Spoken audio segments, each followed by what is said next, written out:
last Sunday, we talked about 1 Peter chapter 2, verse 6 to 8. So, we talk about that Jesus is the strong foundation. He is the cornerstone. Now, kumbaga pa, kung naman kay likod ka ng pundasyon sa imong kinabuhi, bilang Kristohanon, mao to si Jesus. Amen ba? So, pangutana, no? Kung imong tanawon, kanong gitudlo man ni si Peter, no? Kanong gitudlo man yun ni Apostol Peter para nato. Tanan nato ang sitwasyon, no? Ang senaryo, kung imong tanawon, no, kung mulugpa ka sa ilang panahon, sa ilang sitwasyon sa moment, they are scattered, they are persecuted, no? Isa ni Emperor Nero. Tama ba? So, may mga panahon silang kinabuhi nga, they are hopeless. No, na hopeless na at the same time, they are discouraged silang kinabuhi. But, Apostle Peter remind them nga nakakailigod niya pundasyon na si Jesus. Diba? Actually, this is the significance. Kaya naman hindi na po na ito bilang Kristohanon. Nga, whatever situation in life, whatever kanang circumstances nga mo arise pa sa inyong life, remember that you have a strong foundation. We have a cornerstone. Isa to siya, si Jesus. Si Jesus, mo to ang atong ligon ng pundasyon na magpabilin ta nga mo baro basin unsa bay pwede mahitabo sa atong kinabuhi. Diba? So, this is the context. Muna context, nga nung gisulat ni siya ni Peter para nila o para po nato ron. This morning is talk about all sufficient work of God and new identity in Christ. So, we are talking about identity.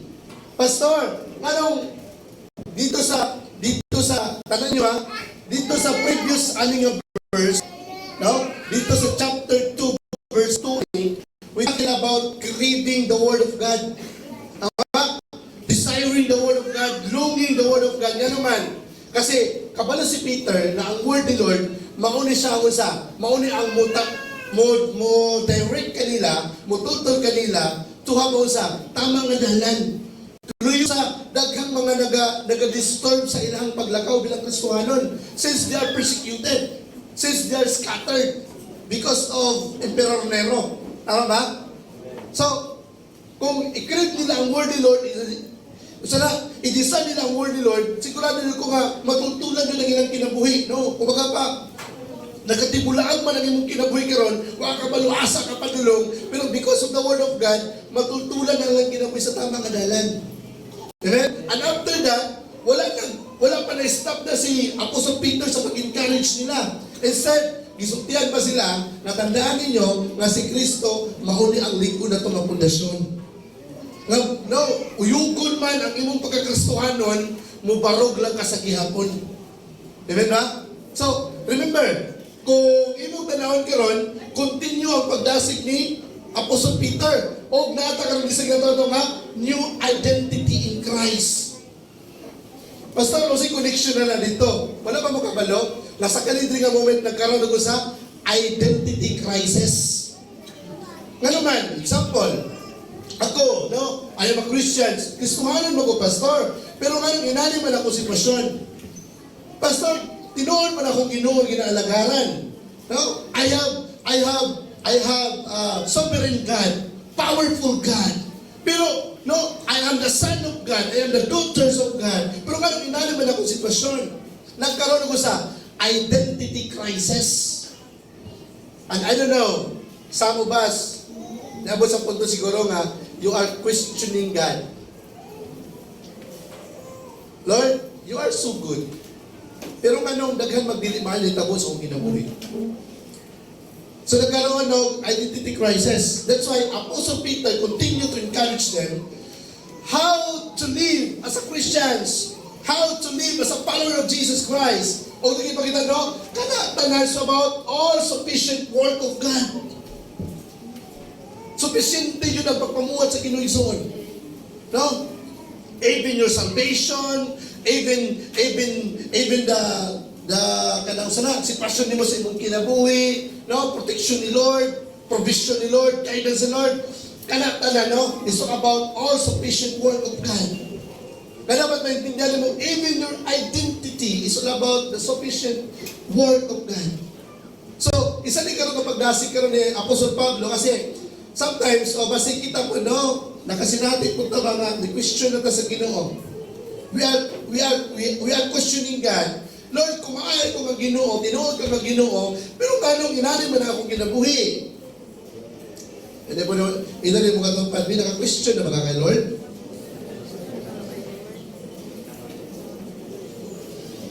O sa inyo niya, hapit na daw, walang pa, hapit na. Sometimes, iksoon, isa sa ka-challenge na dapat pintindihan nato. Bilang Kristiyano, bilang believers, nag-aabot doon sa kinabisang Kristohanon. But, ang pagdasig karon na po sa Peter, isa po siya ka, pagpahinumdum karon sa imuha, na dapat balikan mo karon ang imong identity. You need to embrace your identity. Ano man? Sa kanang dati i-embrace ang atong identity, makakita Kristohanon jud ko, no, believer jud ko ni Jesus. Pero along the way, kung nga nag-journey ka, grabe ang mga pagsulay, kalislanan sa kinabuhi. Sila nga panahon, persecution, no, ginapamatay sila tungod kay Emperor Nero. But tanong ni Nixon, dili po yung moment nga ang ilahang pagkakilala nila sa ilang kagalingon bilang Kristiyano, nawala ba? No, ang ilang identity nawala. Ano man? Sa mani, tisuhanan ba yun ko? Tinaw ba yun akong Ginoo? Anong inali man akong sitwasyon no eh? Ha? So, this word, maghatag karon og reminder sa tuwa, isa ka pulong o mga pulong sa Ginoo karon na magdasig ka nato to remind you and to give us a favor ba nga luyo sa imuhang sitwasyon sa kinabuhi, dapat ma-embrace nimo ang imuhang new identity dahil kay Kristo.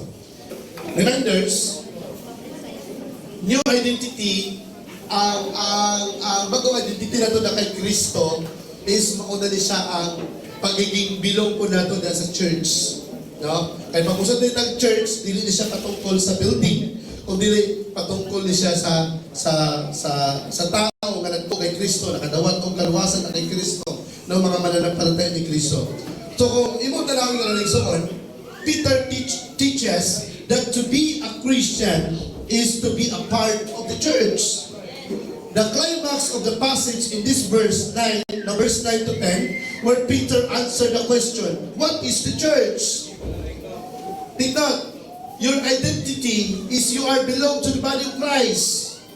We talk about identity, is talk about ang atong bagong pagkatao ni kay Kristo. Na kita mga anak sa Dios, we are the body of Christ, no? We are the children of God. So think not, the church is not a building you go to. Okay? Sige, continue. The church is not an organization you join. The church is not a service you attend. The church is not a charity you support. The church is not a club you socialize with. The church is a redeemed community of God's people in Christ. The church identity is not based on our ethnicity, nationality, background, status, or agenda.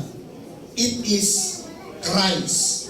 So kung imo tanaw karon, the key to a good self-image is found in the image of what we are in Jesus Christ. That's true of every Christians and every church. So kung imo tanaw karon igsuon, muli siyang pinaka-challenge sa tuwa. Dapat pintindihan mo karon ang imong identity bilang Kristiyano. Your identity that you are belong to Christ. You are the body of Christ. We are the body of Christ. O gano'n ka buntagon, no? Isa ka pagdasig karon ni Apostle Peter kanato. Ngalaman pa sa na ito ni mabutangan, no? So 1 Peter chapter 2 verse 9 to 10 teaches 3 factors of our new identity in Christ. So what is the 3 factors of our new identity in Christ?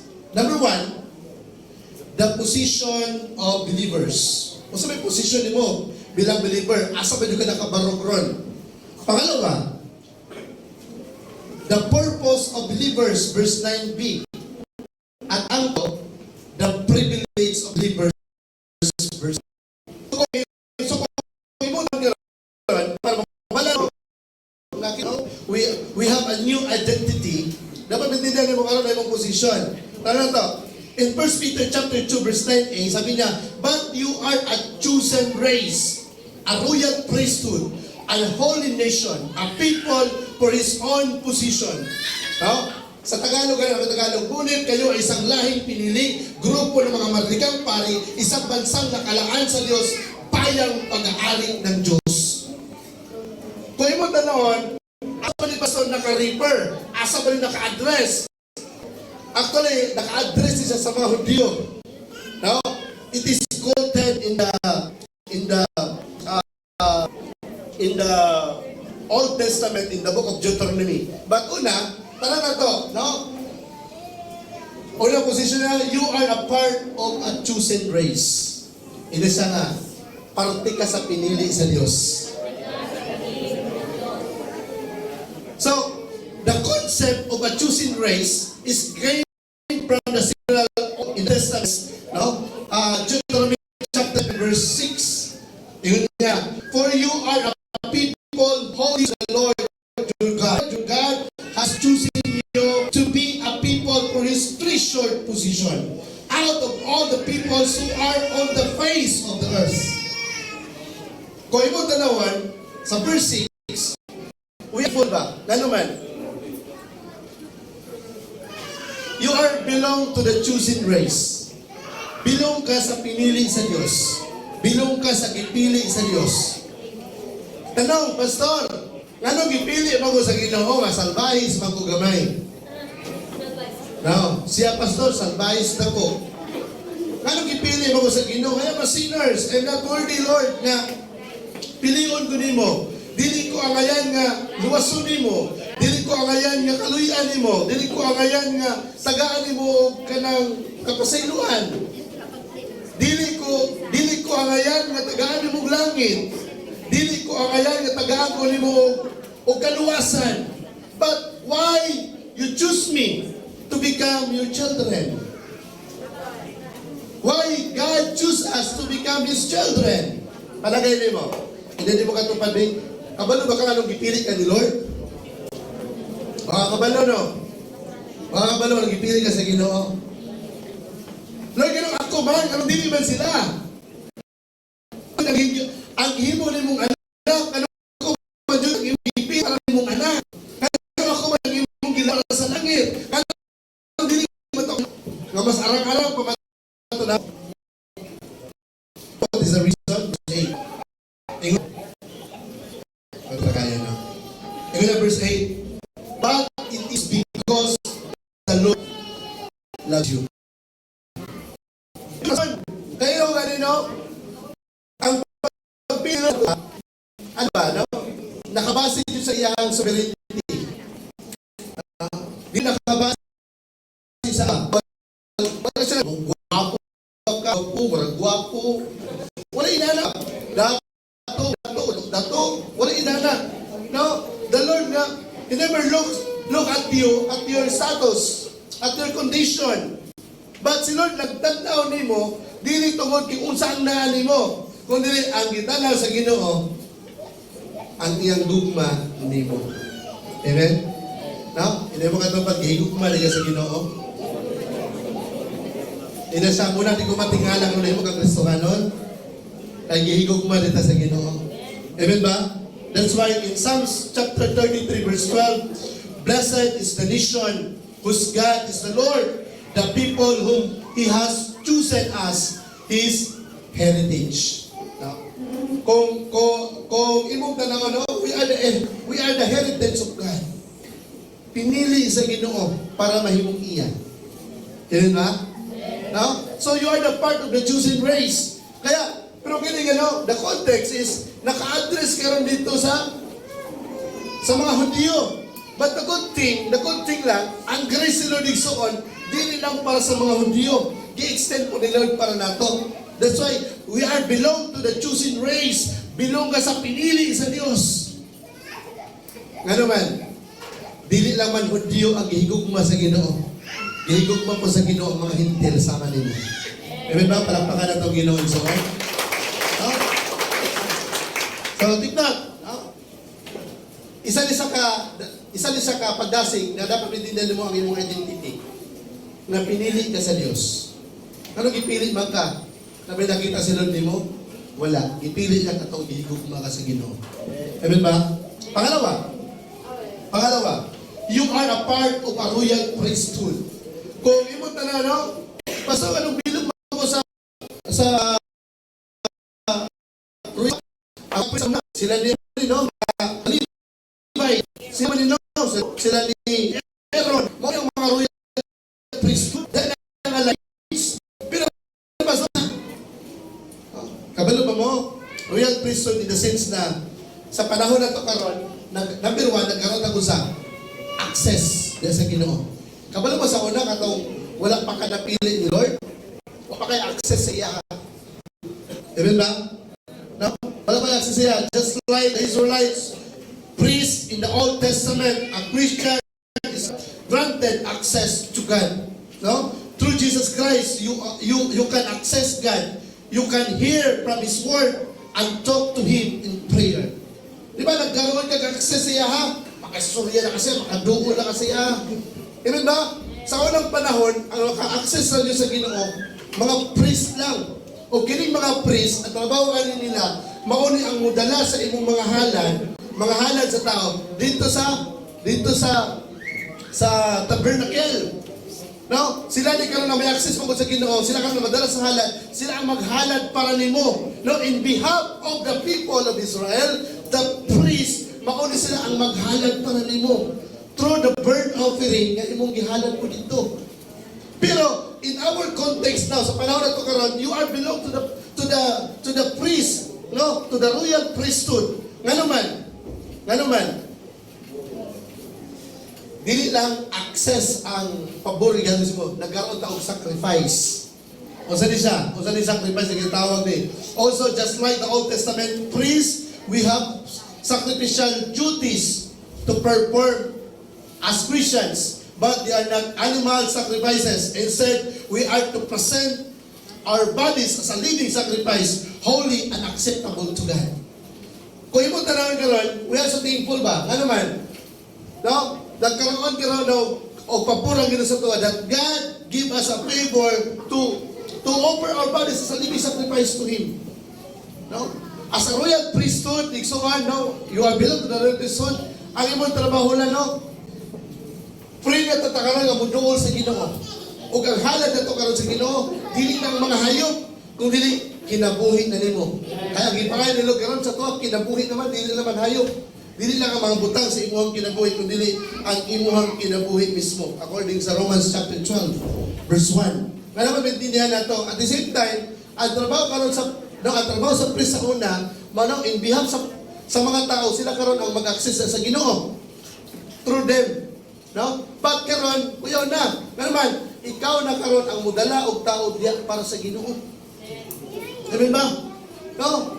You are the one nga mahimong instrumento para i-lead ang tao karon in the presence of God. Amen? That's why we are belong to the royal priesthood nga pabor sa Ginoo sa tuwa. Pangatlo, you are a part of a holy nation. So we talk about holy means set apart. Set apart for God's specific purpose. No? According sa 1 Thessalonians chapter 4 verse 7, for God has not called us for impurity, but in holiness. Kung imong tanawan, ang imong kinabuhi itong una, dili huli. Pero itong tayo nga nahuli ka ni Lord, ipakabalaan ka na ni Lord. Ano man? Basta nga na holy man ta. Nga na himong matang holy nation. Holy nation in the sense that your sin is forgiven. All of your trespasses, all of your iniquities, all of your transgression is forgiven through by His blood on the cross. Nagiulat niya sa Calvary. Kaya nahimo kang holy, in other words, saints, no? Nahimo kang santo in a sense nga, ang atong kinabuhi no, nahiluan sa dugo ni Kristo. Amen? That's why you are a part of a holy nation. So kung balaan na ta, we are separated, we are set apart from the world. Na dapat ang imong kinabuhi karon, klaro og tataw nga nagkinabuhi na dapat sa Ginoo. Amen ba? Amen. Because God called us not for impurity, but in holiness. Amen? Pangapat, you are part of a people for God's own positions. Tandaan mo, ang imong kinabuhi ron, dili na lang imuha. Ang imong kinabuhi ron, dili na lang imuha. Ano man? Balikan na ito ang word nila, di ko niya. Knowing that you were ransomed from the futile ways inherited from your forefathers, not with perishable things such as silver or gold, but with the precious blood of Christ. Kano nahimo kang iyaha? Tungkol kay gibayra na ka. You are redeemed by the blood of Jesus. Ang ibayad sa imo, dugo ni Kristo. No, gibayaran ka, igsoon. Amen ba? No? Sa unang panahon, ang tao sa unang magod, kini mga slave, ginabaligya magini sila, no, para ma-free sila niya. Depende kung isa mo palit sila, ha. Kaya lang mo palitan na sila, palit ko na sila sa market para himon po silang slave. Sa ato ang konteksto karon, whether we like it or not, nahimo po tang slave. Pero dili slave sa tao. No? Siguro, may mga tao siguro na nagiging slave po sa kapwa-tao niya. Pero, generally, nahimo tang slave because of sin. Kini isa lang, muna ang nag-ulipon sa duwa. So, para makagawas ka niya, kinanglan na ay Jesus yung mag-redeem ni mo. Pinaagi siyang dugo. Sa unang panahon, ang ginagamit para magkaroon ng forgiveness ng tao is ang blood sa animals or ang animals na muna ang gina-offer dito sa tabernacle. Pero sa panahon na to karon, we are so thankful. Ano man, wala na yung mga napapay nagdalang tupa dire. No, pangaton mga to, kasi dalang tupa ano wala. Hala lang sa Ginoo ni kay dako daw sa laron. Wala na ba? We are free to come to the presence of God. Ano man? Because your life is totally redeemed by His blood. Gibayaran sa Ginoo ang imong kinabuhi. So, hindi mo katupad, gibayaran ka na ni Lord. No? So, kini mga kinabuhi nga binayaran na sa Ginoo, kisa na ano nag-ahari ani. Balikan na ito, 1 Corinthians. Ito sa 1 Corinthians, or do you not know that your body is a temple of the Holy Spirit? After nga gi-redeem ka ni Lord, you are sealed with the Holy Spirit. Ephesians chapter 1 verse 13. Ephesians chapter 4 verse 30. You are sealed with the Holy Spirit, and this Holy Spirit mao na nagpuyo karon na sa imuha as a sign, as a simbolo nga ikaw na redeem na sa Ginoo. Kaya ang tanang gi-redeem ni Lord, gisilyuhan na sa Balang Espiritu Santo. Tanang wala na redeem, there is no Holy Spirit. Maigsoon. So, you are redeemed by the blood of Christ. That's why the Lord sealed us through Holy Spirit. At ang gandahan dito, ingon niya, whom you have from God, you are not your own, for you were bought with a price. So glorify God in your body. Kay gibayron na mga sa Ginoo, gipalit na mga ni Lord, ang gibayad sa imo, ang iyang kinabuhi, ang iyang dugo dito sa Calvary. O sa ka na mag-response sa tao. Since ang imong kinabuhi, dili naman na imo ha. Ingon ni Lord, glorify God in your body. Pangutan na, paunsa ba nato na himaya si Lord sa atong kinabuhi? Paano ba nato na-glorify si Lord sa atong lawas? Hoping and praying so on nga, isa tadiya in response to God, isa tadiya nga mo glorify sa Ginoo since you are redeemed by His blood. Amen ba? So, isa kapagdasig karon ni Apostle Peter sa mga katawhan sa Dios, sa matang usa karon nga nato, just to remind you, no, kasi since we are in the journey sa atong kinabuhi, we are in the battlefield also. Tama? O wala ka nag-journey ka, tagnanin mo, ang imong pag-journey, naka na sa battlefield. O sa battlefield, na yung mga ginatawag itong mga landmine. Na, mga landmine yung ginabuhat na ni Satan. Anong purpose? Para ikaw mahulog sa tentasyon, mahulog sa dili maong pagkinabuhi, no, da mga lain-lain. So, importante kay Word Lord, kaya ang Word Lord, mo man mo hatag og guide sa imo ha, para dili ka maadto, di ka matamag og landmine diha, kay matamag og landmine buto jud ka diha. Tama? Dagan mga Kristohano nga nawala sa connection niya sa Word ni Lord, ang naitabo karon, nagpataka og pagkinabuhi kung sino naitabo. Ang naitabo karon, buthan. Pag mabuthan ka, sus na ginatawag na ito nga casualty. Damage yun. Kasi madamage si Muha, relasyon. Kasi madamage si Muha, kinabuhi. Nagagi madamage na. Ang kapangit lang niya, hindi lang ikaw madamage. Patay mong pamilya, madamay ni mo. Amen ba? That's why careful mga igsuhan. No, dapat aware tayo. So, isa kapagdasig ni Apostle Peter sa ilaha along the way. While nag-journey sila, while they are persecuted by Emperor Nero. No? Na, remind mo, talagang mo, you are the chosen race. Lahing pinili ka. Kaya ba, maintindihan mo karon kasi kung ginawa bilang Kristohano, wow, nanay ko'y Ginoo. Nga nagpili na ako. No? Nga sa imong journey, sa imong kinabuhi, nanay kay Ginoo nga mauban mo. Amen ba? Amen. So, tigno-tigsoon. This is your position. Nga dapat maintindihan na to. Mo ni ang ato ang ginabarugan karon na ikaw pinili sa Diyos, ikaw anak sa Diyos. Amen ba?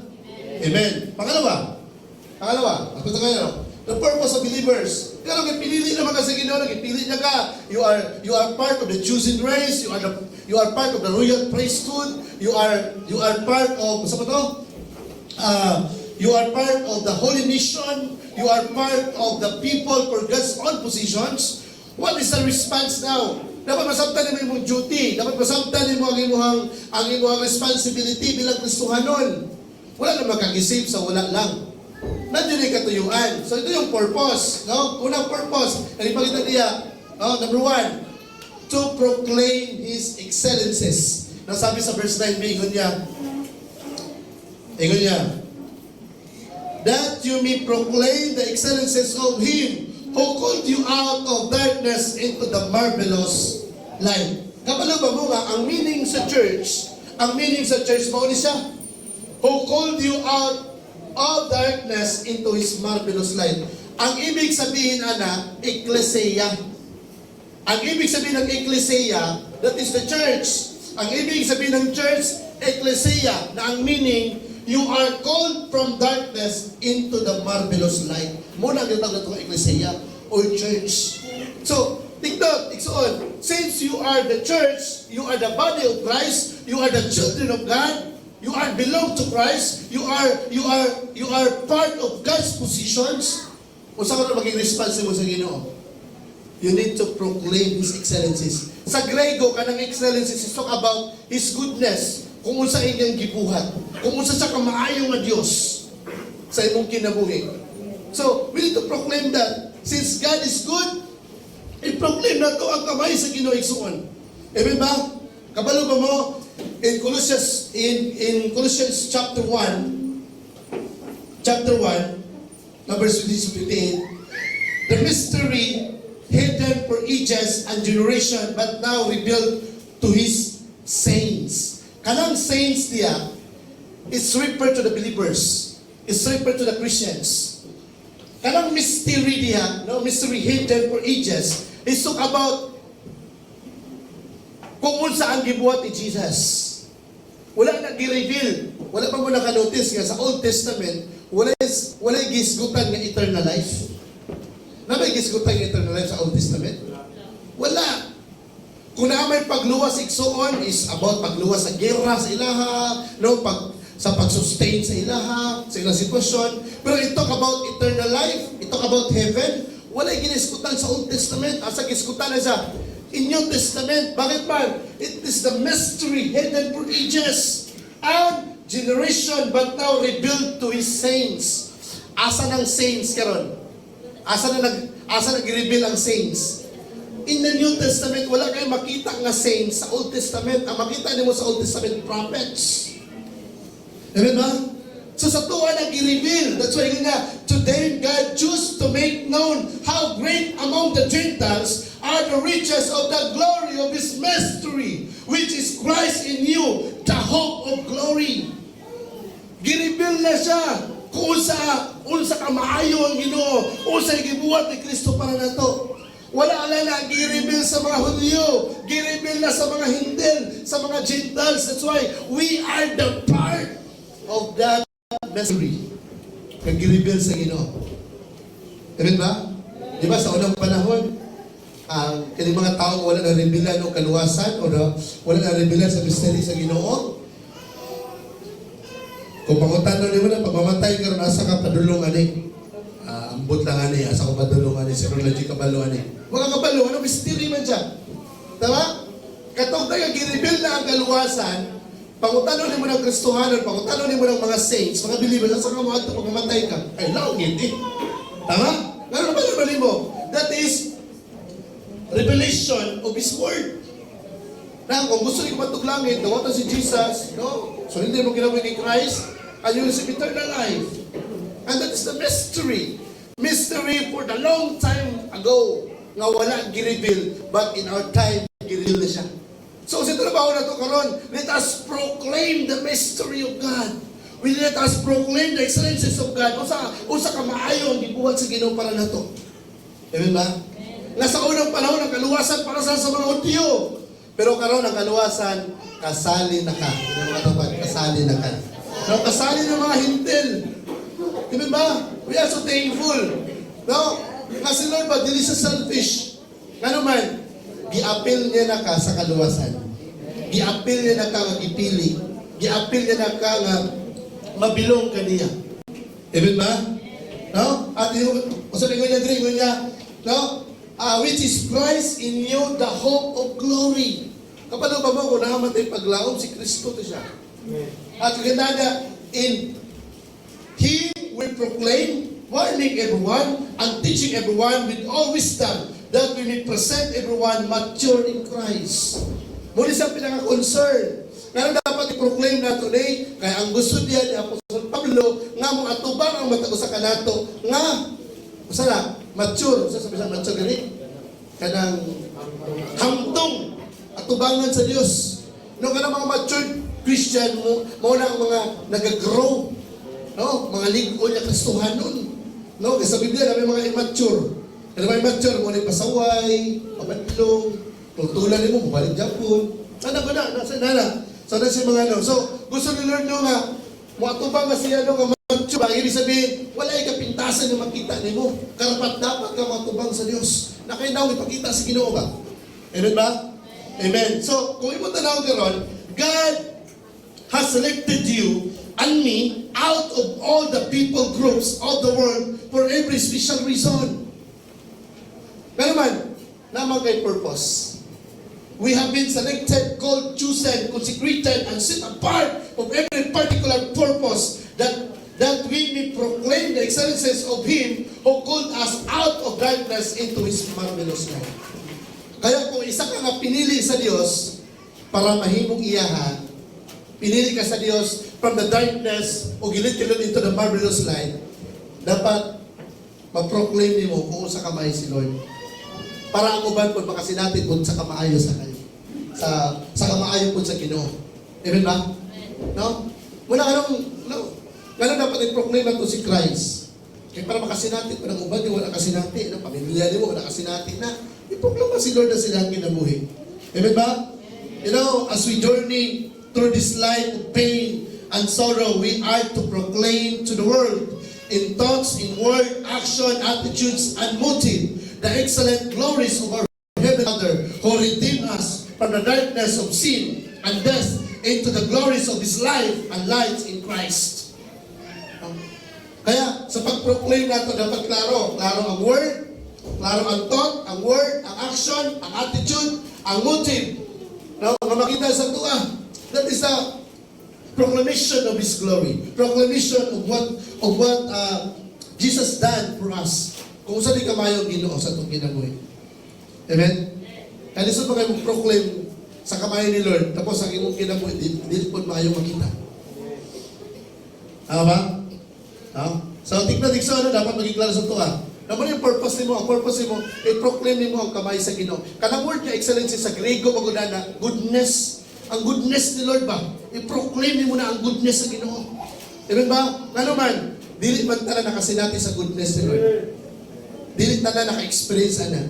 That's why we need to proclaim the goodness of God to them in order for them to experience His goodness. Amen ba? Pagutala, o sa makamayo si Lord. May nagano, isunin mo. O sa makamayo si Lord. Makasalanan ko, pero gipasahilo ko. Maintirno ko, pero giluwas ko. Tama? Dili ko arayan nga piloon, pero gipili ko. Dili ko arayan nga mabilong siya, pero gibilong ko ni Lord sa iya. Amen ba? That is the goodness of God. No. That's why, dili aksidente nga, ikaw na imong Kristohanon, dili aksidente nga, ikaw nabilong kay Kristo, nausap ang kinabuhi, because you are the one who experienced the goodness of God. You experience the excellencies of God. Na si Lord, maayo nga Diyos. Alam pangalan ng Ginoo. So dapat ma-proclaim na ito na iksawan. Amen ba? Hindi mo katupad, i-proklama yun ang kamay sa Ginoo. Ina siya sa imong pamilya. Ina siya sa imong silingan, sa imong amigo. Amen? Sa imong workplace. Amen ba? Sa imong mga bispren diha. I-proclaim ang kamayo sa Diyos. Kaya kung dili mo na i-proclaim, selfish na kayo ta. Nakita rin nakasinati sa kamayo sa Ginoo. Ba't sila wala? Amen ba? Pangalawa nga purpose. No? To preach the gospel. No? Ganyan, to proclaim His excellences. Pangalawa, to preach the gospel. Preaching the gospel is about intentional. Kung imo tanaw in Acts chapter 14 verse 7, and there they continue to preach the gospel. Pastor, ano kinala mo na i-preach ang gospel? Usa ba rin yung gospel? Ang gospel is about Jesus. It's about of His death. It's about of His resurrection. It's about of His burial. It's about of what He has done for us on the cross. That is the gospel. That is the good news. The good news nga na ay Jesus nga namatay para nimo, nagluwas nimo, nagpalangga nimo, nagmahal nimo igsoon. That is the gospel. Nga dapat i-preach. Amen ba? Ingon pa ganun ni Pablo sa Roma chapter 1 verse 16 to 17. Dili yun ako ikaulaw. Nga iwali ang gospel. Kaya ang gospel mao ni ang ilang kaluwasan. Ang gospel mao ni ang muluwas sa tao. Tinuod. Amen ba? And we are the one who experienced the gospel. That after the gospel preached, sa atong kinabuhi, na-receive na itong gospel through Jesus Christ. And after we receive Jesus Christ, we receive eternal life. We belong to Christ. We belong to the people na belong kay Jesus. We are belong to the people na belong sa church. Kaya, thankful kayo Ginoo, no? Thankful kita sa Ginoo nga we are so blessed. Igsoon. Amen? Ano kailangan ni preach the gospel? Ingon niya sa 1 Peter chapter 1 verse 25. But the word of the Lord remains forever. And this word is the good news. Pastor, good news, gospel is the same. The same. Gospel, good news, the same rana. Amen ba? Now, muna sa Biblia, na ginawa ito ka poor gospel. Matthew, Mark, Luke, John. Anong poor gospel mo na? Kaya tungod di mo makita ang kamatayon, ang paglubong, ang pagkabanaw ni Kristo. But kanatanan, no? Recap lang, kanatanan, that is called good news. Good news in the sense nga, na ay Jesus ka namatay para nimo. Na ay Jesus ka nagluwas nimo. Na ay Jesus ka gihumas nimo. And that's the gospel. Amen? Na dapat ma-preach it so on that was preached to you. No?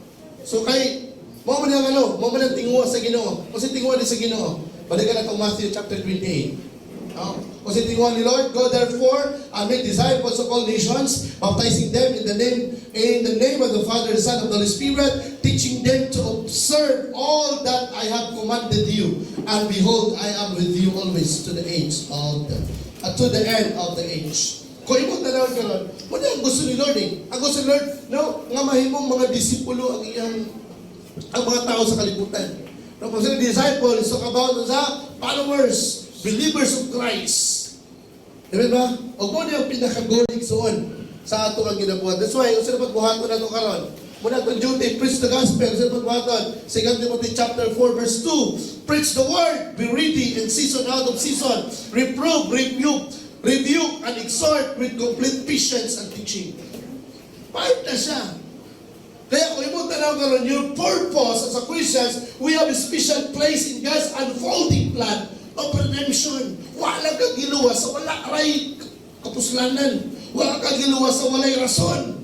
God save us para ma-fulfill nato ang purpose. Ang purpose, ang pag-proclaim sa iyahang kamaayon o ang pag-preach nato sa iyang gibuhat para nato.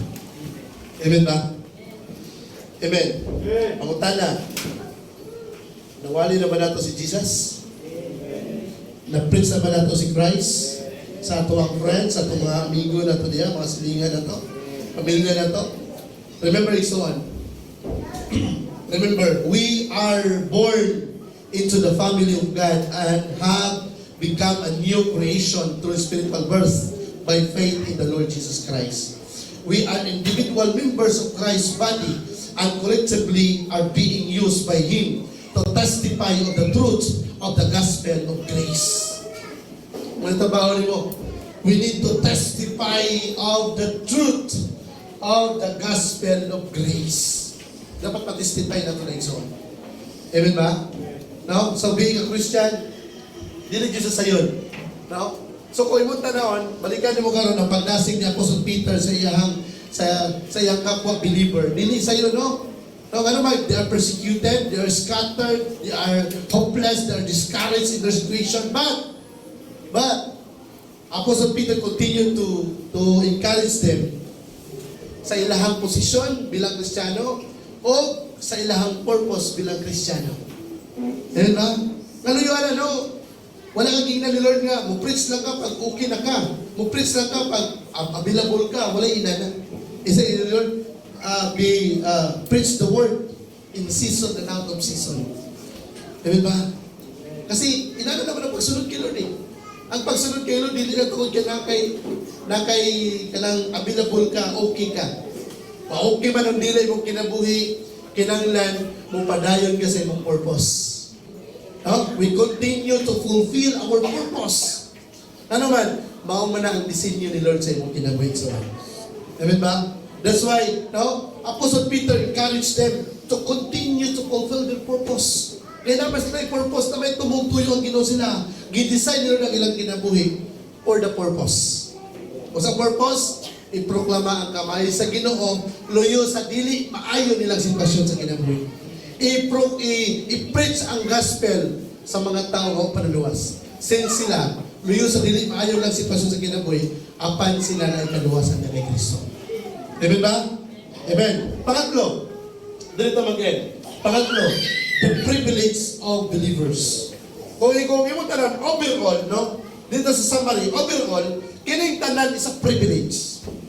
Privilege kay nahimo kang anak sa Ginoo, privilege kay ikaw matug langit, privilege kay ikaw nakapatulog o baguhan sa kinabuhi, privilege kay ikaw napasaylo, privilege nga na kay Ginoo sa imong kinabuhi ron, privilege kay ikaw na bilong sa Ginoo ron, privilege kay ikaw na bilong sa church. Everything is a privilege sa atoa bilang Kristiyanon. Ano sabi niya sa verse 10? Balikan na to, ingon niya. Una, ingon niya. First point. Una, ipakita dire.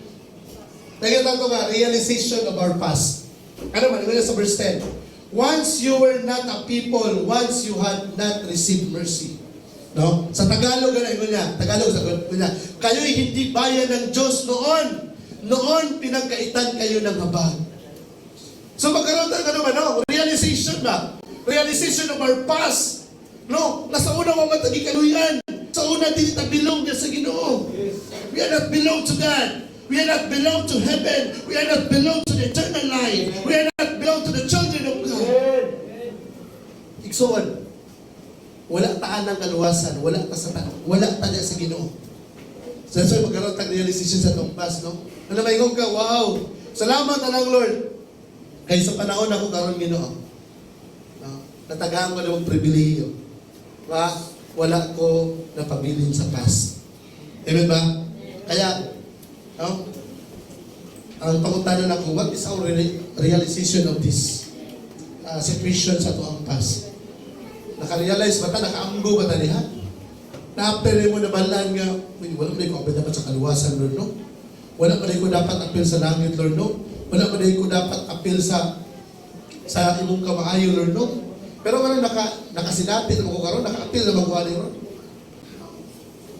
That's a privilege. That is opportunity. Naghihatag ka sa dapat ma-realize ang things one. Panayon ako sa inyo, ano? Sa tanang mga naluwas ron, sa tanang mga kasuhanon ron, ayaw niyo kawanga ang pribilege naghihatag nila sa tuwa. Privilege na kayo nga kita na bilong sa church. Privilege na kayo nga kita na bilong na sa Ginoo. Nabilong sa kaluwasan, nabilong sa langit. Everything is a privilege na dapat dili nato masaymong sayang. Even ba? Dapat magkaroon ng realization ba? What if? Why you ka nabilong sa church? Wa ka nabilong sa body of Christ? Wa ka nabilong sa langit? Wa kay kaluwasan? Wa kay kapasayloan? Wa ka nabilong sa Ginoo? What will happen? O sa kayo may itang ikson? Regrets. No, siguro magbahay ka, no? Ano wala mo kong gibilong ni mo, Lord? Ano wala mo kong naapila ng Lord? Di ba, magbahay, siguro ka, anong sila lang, Lord? Gano'n ako dili, man. Mas guwapo pa magkugamaya na, Lord. Ano mo kong giapila ng kaluwasan? No? Ikson! Siguro lang magkaroon ka regret sa Ginoo. No? Or hindi, pagmahay pa yun sa Ginoo, Ikson. That's why magkaroon ng realization ba? Realization of our past. Na dili ka bilong kay Lord dapat. Dili ka dapat mabilong sa kaluwasan. Pero giluwas ka. Amen? That's why, pangalawa, magkaroon taong reflection on our present. Ganun na, realization of our past. Pangalawa, reflection of our present. Kung saan itong reflection karon ako? So, nakarealize ka, nakaamgo na ka dito. Karon, pausap ka na i-reflect sa iyong life. Reflection and application sa imong kinabuhi bilang Kristohano, ingon niya, verse 10b, ingon niya, but now you are God's people, but now you have received mercy. Sipon mo? Ngunit ngayon, kayo'y bayang hinirang niya, ngunit kayo'y tinanggap na ninyo ang kanyang habag. Dapat mo reflect na diya ba? Lord, bilog naman ko si mo ha, pinilit naman ko Ginoo, isa naman ko naluwas, Lord, isa naman ko gipasaylo nimo, gitagaan mo kaluwasan. Lord, isa naman ko Lord, kay mo gibayaran dito sa cross para makaangko ng kaluwasan. O sa kan dapat buhaton nimo. Iksoan, in Ephesians chapter 2, verse 4 to 5. But God, being rich in mercy, because the great love with which He loved us, even we were dead in our trespasses, made us alive together with Christ. By grace, you have been saved. Kung mo talon ang another privilege si Lord, wala ka gipili. Gikaluyan ka sa Ginoo, gitagaan ka gugma sa Ginoo, giluwas ka sa iyang grasya, luyo sa imuhang pagkamakasalanan. Amen ba? No, everything is a privilege and so on. That's why in Ephesians chapter 1 verse 7, in Him we have redemption through His blood, the forgiveness of our trespasses according to the riches of His grace. So kung ibang tanawag ka rin so, we are so thankful. Ano man? Ephesians. Ano man? In Him we have redemption. In Him, no? We have redemption through His blood, the forgiveness of our trespasses according to the riches of His grace. That's why everything's all about the grace of God. That's why we need to grab the opportunity na mabuhat na itong purpose. Ano man, privilege mo na ito na iksoon. Privilege na ito na mabilong kay Lord, mapili ni Lord. Privilege na ito na maluwas. Privilege tanan iksoon. But everything is the manifestation of His grace. Amen? Anak manifestation na sa iyang grasya. Karon, kung manifestation na ito na sa iyang grasya, kung saan karon dapat buhaton na ito? Dapat mabuhat na itong purpose. Amen ba? Your purpose. Nganong ipili ka. Nganong itawag ka. Nganong iluwas ka. Ikson. Pastor, nganong inalang man ang pagpili ni Lord, Pastor? Nganong wala man siya gibasihan sa tao? Nganong ang gibasihan niya iyaharap? Nganong kaya? Take the Dixon. God's election, not based on man's skill of measurement. Nga naman, so that man gets no credit for salvation. Di ka makaingon ba ako basta luwas ako kay buutan na kay kuron.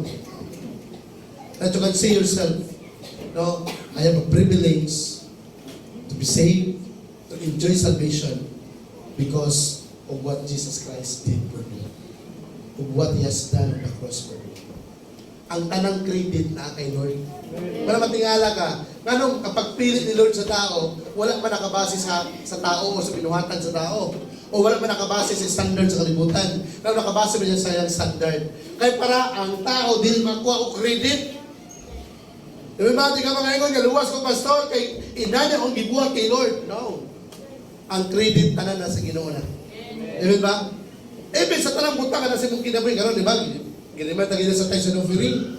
No, tanang nasing mo, iya na sa Ginoo. Pastor, ganong wala magitagan ng pag ang tao nga naasi kakayahan nga mo-produce ang mga butang aning kalibutan nga diligikan kay Lord. Ngano kaya? Para ang credit kay Lord din sa imuha. Amen ba? No? So, all sufficient work of God so that God gets all the credit for salvation. Amen ba? Dili makuha sa tao, kung dili makuha sa Diyos. Amen? No? So, karon kay ang tanan sa Ginoo man, sa pagbuhaton nato. Dahil reminder sa Lord sa 1 Corinthians chapter 1 verse 21. So that it is written, let the one who boast in the Lord. Kung naman kayo dapat pasidunggan karon, ipagmalaki karon, ipagmalaki ang gibuhat sa Dios. Sa Tagalog, dito kay version na sa Tagalog, ingon niya. Kaya nga tulad ng nasusulat, ang sinumang nais magmalaki, ang ipagmalaki niya ang ginawa ng Panginoon. Amen? Ipagmalaki ang gibuhat sa Diyos. Ngayon man, everything is a privilege. Amen ba? Kaya kung imong tanawon karon, ang pagdasig ni Apostol Peter sa ilang panahon sa atong panahon karon is the same.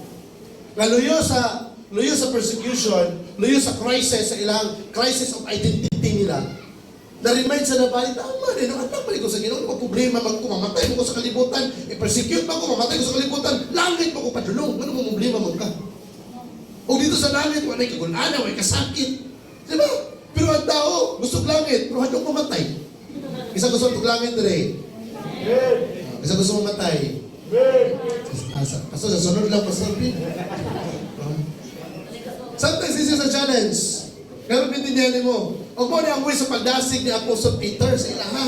Pero pintindihan ninyo. Ang life mo nakalaan sa langit. Ang life mo is predestined to go to heaven. So whatever happened, whatever situation in life, here on earth, you don't need to worry. Bakit man? Your life is secure. Secure ang imong ginabuhi sa Ginoo. Kuso-kuso mga bagyo sa kinabuhi. Kuso-kuso mga dagang pungsoy sa kinabuhi. Andaan mo, ang imong kinabuhi secure. Di ka pwede makasulti nga, ulsa man si Lord, oy, mis ka nangalagad yung kay Lord, nakapagpalinto, manang mong kinabuhi, na gusto niyo hindi makabaldo-baldo yung kinabuhi. Ina si Lord, Lord, kuhaan ako, bi. Na ako ni request ka kay Lord. Lord, di ko gusto makabaldo-baldo yung kinabuhi, Lord, ba? Pwede kuhaan ako ni mo, Lord. I-request ka na kay Lord, di ba? Wala na yung baldo-baldo yung kinabuhi pag ito sa langit. Amen? Muna, dapat masabtan mo na ang context. Kaya kung dito na masabtan, masabtan yung son, pwede ito mo question kay Lord, baka nang inanim lang kinabuhi Lord. Ay, naman ko sa imuha, anak mo ni mo, ginuta ka, gamahalan ta ka, pero anong dialaman ang inanim mo sitwasyon? Na gusto ko din inana. Sige ako nga, Lord, kuha na ko Lord. Dito sa langit, wala na inana yung son. We need to accept the reality, since we are here, na yuta sa inana ka mga walang. Mo experience kay pain, sorrow, adversity, trials, ups and downs sa kinabuhi, mga shortcomings sa kinabuhi. That is part of life. Pero dili na sa garantiya igsuon para ingnon nimo na ikaw gipasagdan na sa Dios. That is the reality of the world. Amen ba? Na kung di ka gusto ang mga butangan na pagdawat mo kay Jesus na Lord, pagdawat ko sa imo Lord, kuha na din ko din sa Lord ha. Pwede ra gud i-request na kay Lord. Diba? Di ka gusto kalisdanan sa kalibutan, request kay Lord yung paano na ka. Amen? Amen ba? Nakapagino ka, Lord, gusto ko sa kalibutan, Lord, gusto ka na ako i-proclaim Nako Lord ang akong purpose. I-proclaim na ko Lord ang imong gibuhat, ang imong kamahayo. Lord, gusto pa na ako i-express ang imong word. Gusto pa na ako Lord nagamaluwas. Pinagis imong pulong karon. O, pabili ka sa kalibutan, and accept the reality. Amen ba? Hindi to accept the reality. Pag hindi mo ma-accept ang realidad, hindi na si Lord. Lord, wala din ako ganahan sa kalibutan na ba? Pait na akong ginabuhi din, Lord. Inasa. Lord, bilang gabi, Lord, nasa magsabot ako na, Lord. Hindi ako mamatao kung ba, Lord. Paano? Problema, mano. Diba? Pasabot, ipakita din ni Apostle Peter ang pagdasin sa ina. Naluyo sa iyong sitwasyon, tandaan ninyo, bilong ka kay Lord, naa ka kay Lord, secure ang imong kinabuhi kay Lord. Diba? Kaya lang, ano na pa magkaana? Kaya tungod na pa kay purpose. Lord, gano'n na ako sa kalibutan, Lord. Napapa kay purpose. Dapat i-proclaim pa man mo ang kamay sa Ginoo. Di naman po ibig sabihin nga, nakabalintong imong kinabuhi, di na si Lord maayo. Nakabalintong ang kinabuhi sa tao ni kalibutan, kaya nakaka sa realidad. O mauna ang realidad sa kalibutan. We are not exempted of that. Amen? Sama sa ginabalik-balik na ko, wala gisulat sa Biblia nga pag mahimo kang Kristohanon, kung ano yung pagsulay.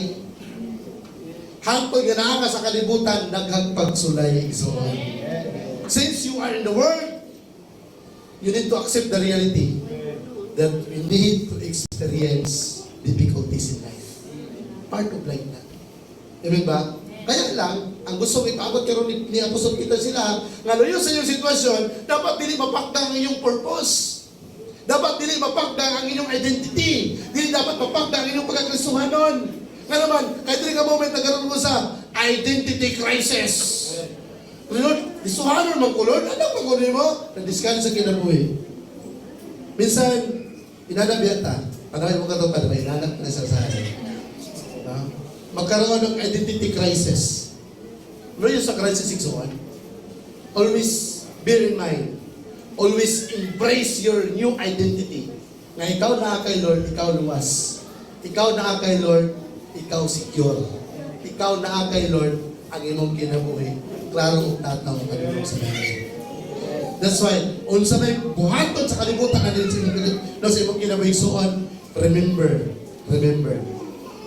ang imong kinabuhi padulong sa langit. Amen ba? Kaya, karong kapunta ko, no?